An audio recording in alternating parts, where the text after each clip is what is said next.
No. No, what did they do? What happened? What did they do to you? This can't... No! No! What's up, lore masters?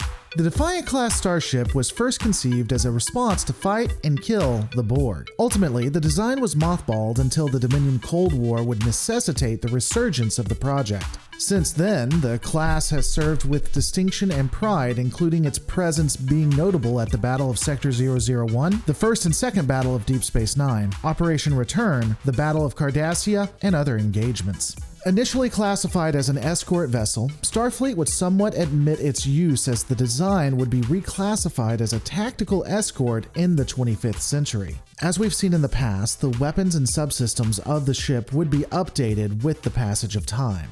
The vessel's bridge would be modified to accommodate 4 specialty consoles, including 2 for tactical, 1 for engineering, and 1 for science. The ship would have 4 weapons fore and 2 weapons aft. Future iterations of the vessel would be designed so that science and engineering officers could install up to 2 different experimental technologies, including additional weapons or subsystems. With a focus on its weaponry, the ship comes standard with precise weapon systems allowing for more accuracy, tactical maneuvering making the ship harder to hit than other comparable types, enhanced weapon systems creating a bigger impact when the vessel actually does land a hit, and specialty devastating weaponry allowing it to, wait for it, kill people easier. Additionally, a specialty console would be installed on more advanced variants, allowing the vessel to cloak. Of course, this technology is hard to acquire because, God forbid, Starfleet began using cloaking systems in the 25th century, especially with the destruction of Romulus, meaning that there is no treaty preventing them from doing such. However, it wouldn't be the 25th century with its glut of society if they didn't bastardize this vessel. The original variant, the Defiant class, would still exist and is the most prominent of the different variants available.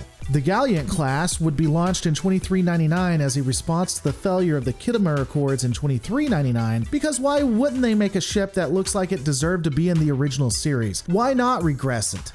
Fuck you, Rick Berman. The Vigilant class would see updated nacelle designs to be more in line with Intrepid class variants, allowing the nacelles to actually be moved back. The Vigilant variant is also equipped with a multi-purpose space allowing adaptability and relaxation and training. The Sao Paulo variant is a 25th century refit with exposed forward-swept warp nacelles and more faceted main deflector. It also has a white texture cause why wouldn't it? The Valiant Tactical Escort variant is so people can feel like they are in a Maquis ship and still have the power of a Defiant. It's basically a Maquis ship, that's what they wanted. The argument for the variant is that the class was built with the Federation's new enemies in mind, or at least that's the lie the Starfleet Corps of Engineers told the imbecilic Admiralty in their pitch meeting. The engineers wouldn't have to worry as convincing the Admiralty would be super easy, barely an inconvenience, and it would be on the production line soon after. For those who have the right coin at least, you have to actually pay for that change.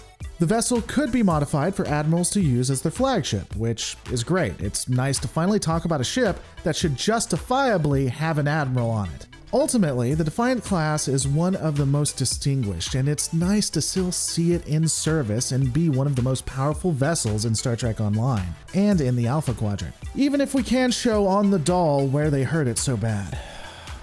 But all of these are my opinions. What are yours? Let me know in the comments below. Don't forget to rate, comment, and subscribe, and I'll see you on the next Lore Reloaded.